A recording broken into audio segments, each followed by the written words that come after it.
Баршаңызға сәлем. Бүгін біз рогалиге дайындайтын боламыз. Ол үшін ұнымызға май мен соданы қосып, крошкаға айналдырамыз.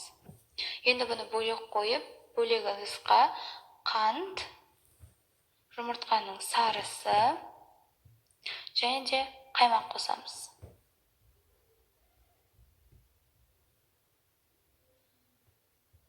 Барлығын бірдей консистенция болғанша жақсылап араластырамыз.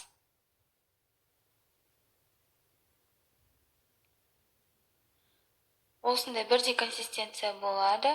Енді оны крошкамыздың үстіне құямыз. Және де жұп-жұмсақ қамыр илейміз.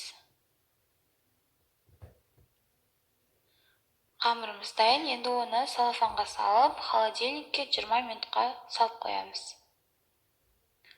Холодильниктен шыққан қамырымызды бірнеше бөлікке бөліп, сопақ қылып жайып, осындай үш бұрыштарға бөлеміз.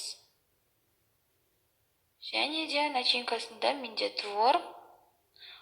Осындай үлкендеу үш бұрыш жағына творогты салып, орайтын боламыз қазір.